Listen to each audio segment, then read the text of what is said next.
Hey, it's Tur here. I had a request for a video on the differences between the MBTI's perceiving and judging dichotomy and how it compares to Jungs' rational and irrational functions, so I thought I'd just do that video.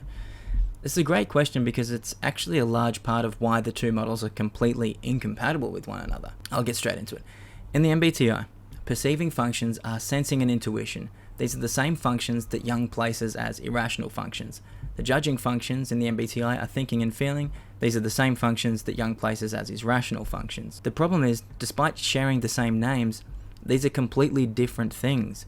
Judging is not the same as rational, and perceiving is not the same as irrational. Rational means within the realm of reason here, by the way, and irrational means beyond the realm of reason. It doesn't mean irrational in any negative connotation of the term. The MBTI's perceiving and judging dichotomy is about how we like to live our outer life. This P and J dichotomy is what's responsible for our first extroverted function in our function stacks. Not that I'm a believer of the function stacks as the MBTI applies them, because they apply them after the test is taken and they just assume their existence. There's no credibility to this approach at all. But still, this is how they apply them.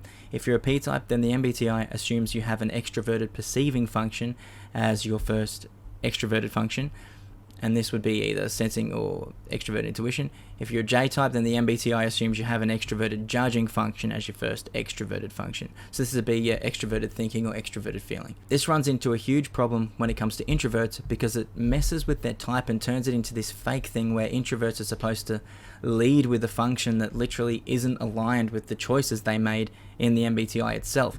For example, it forces introverted perceiving types to lead with a judging function, and it forces judging types to lead with a perceiving function. It makes no sense and it has no support at all, but let's just pretend it does and we'll just move on from that for now. This outer world focus is 100% what the P and J dichotomies are about. They're not about your own internal world. They're also, like every MBTI dichotomy, entirely subjective and are your own personal preference. So they're not about what you actually do, they're not about what you can be proven to do, but they're only about what you would prefer to do or prefer to be like in your own ideal world. It's about what the person extroverts in the MBTI, even if they're an introverted type. So let's compare judging to Jung's rational functions. Some statements that summarize judging straight from the Myers and Briggs Foundation. I like to have things decided. I appear to be task-oriented. I like to make lists of things to do. I like to get my work done before playing. I plan work to avoid rushing just before a deadline. Sometimes I focus so much on the goal that I miss new information. In Gifts Differing, Myers says judging types are eternally coming to conclusions. She also suggests judging types are the opposite of the kinds of people that like to ask questions such as what and why, as those types of questions are not conducive to finalizing anything immediately or coming to a decision or a conclusion. Judging types like to be seen as people that are closed off to new information. Not in a bad way, just put down your pitchforks, but in a way that makes them appear as if they're organized, makes them appear as if they've got things under control, in a way that makes them appear to be in charge of what is happening, in a way that makes it look like they already have all of the information they need to make a decision even when they don't. Jung's rational functions have nothing to do with any of the above. The rational functions are best understood through the introverted and extroverted attitudes, as this is just how they manifest. They don't manifest as thinking and feeling, but rather through an extroverted thinking and an extroverted feeling type, and the same goes for the introverted ones. Of the extroverted rational types, Jung says, the rationality of both types is object-oriented and dependent on objective data. It accords with what is collectively considered to be rational. For them, nothing is rational save what is generally considered as such. So we can see that Jung's extroverted rational types are about an orientation towards what is considered rational by other people. Anything that isn't considered rational by others isn't considered rational at all and is instead just subjective reasoning.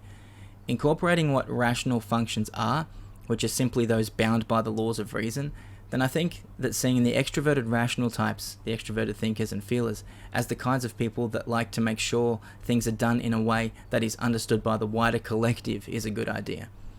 Jung's extroverted rational types aren't about making immediate decisions with no information.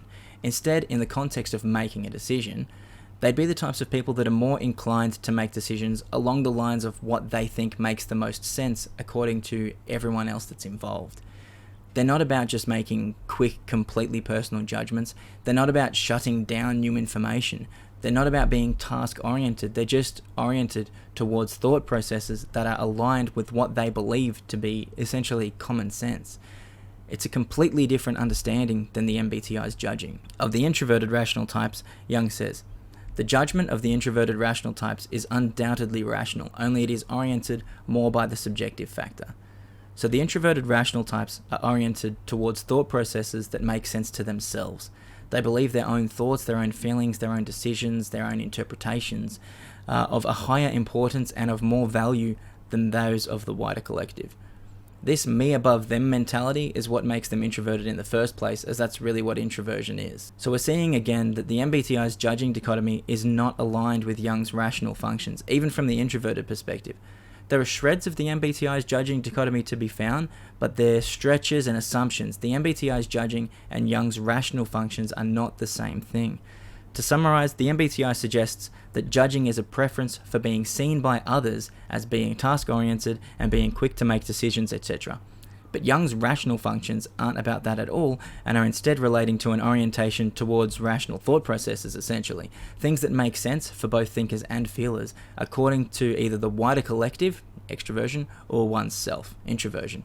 It's got almost nothing to do with how the MBTI outlines judging. On to perceiving. Perceiving is a preference for being seen by others. Remember, P and J are entirely about our external selves from an MBTI perspective, for appearing flexible, spontaneous, open to new information, adaptable, and open to new experiences. Some statements from the Myers-Briggs Foundation regarding perceiving are: I like to stay open to respond to whatever happens. I appear to be loose and casual. I like to keep plans to a minimum. I like to approach work as play or mix work and play. I work in bursts of energy. I am stimulated by an approaching deadline. Sometimes I stay open to new information so long I miss making decisions when they are needed. In gifts differing, Maya says perceiving types don't come to conclusions until they must, and even then maybe not. Perceiving types are likened to a child that gets spanked for asking too many why questions, and they're outlined as people that like to solve problems by seeing to the bottom of it if they're intuitive, and as seeing it from all sides or all angles if they're a sensor. This is just not what Jung's irrational types are about. Just like the rational types, irrational types have to be understood as extroverted irrational types and introverted irrational types, rather than just irrational types as its own standalone entity. Of extroverted irrational types, Jung says, whatever they do or do not do is based not on rational judgment, but on the sheer intensity of perception. Their perception is directed simply and solely to events as they happen, no selection being made by judgment. So the extroverted irrational types are oriented towards what they're perceiving, be it intuitive information or sensory information, it doesn't matter. The extroverted irrational types are directed by their perception. They are oriented towards external happenings as they happen without being guided by the rational functions. This means they are not primarily concerned with what makes sense, or what they should do, or what you ought to do, etc. Instead, they are primarily concerned with what they are currently perceiving, no judgment involved. Examples of this kind of perception might be simply to look at someone's hat and observe it for what it is, sensation, or perhaps observe possibilities that might arise from observing the hat, such as imagining that you're the owner of a hat shop, etc., without any rational guidance. That's intuition. Of the introverted irrational types, Jung says, what is going on inside them is so captivating and of such inexhaustible charm that they simply do not notice that the little they do manage to communicate contains hardly anything of what they themselves have experienced. Without getting too into it, this suggests that the introverted irrational types are preoccupied with their own internal perceptions. Whether it's intuitive or sensory information, it doesn't matter. What matters in the context of this video is that a preoccupation with one's own inner perceptions has little to nothing to do with the MBTI's perceiving category. The MBTI suggests perceiving types are open to new information and spontaneous, among other things. While there may be shreds of truth to some of these blanket statements, they don't actually have much of anything in common with Jung's irrational functions, which are essentially an orientation towards observation, free of the guiding hands that the rational functions provide. There's many more inconsistencies between the MBTI's judging and perceiving dichotomy and Jung's rational and irrational functions, but something to consider is, if a person is actively open to new information, then they're probably actually being rational and being guided by a rational thought process anyway. They're probably thinking of ways to gather the information. Everything they can actively think up along these lines is bound by the rules of reason. This then cannot be the work of an irrational function, at least as I understand it. There's many more questions to ask and so many more points to bring up, but there's no real need, so long as it's understood that the MBTI's judging and perceiving dichotomies aren't related in any real way to Jungs' rational and irrational functions. Then it becomes very easy to understand how the two models are just completely different and incompatible with one another, which then makes it easy to type yourself and others. You just don't force the models to mesh with each other because they just don't. That's it from me. If you liked this video, feel free to hit the like and subscribe buttons. If you've got anything you'd like me to talk about, feel free to leave a comment. I'll see you later.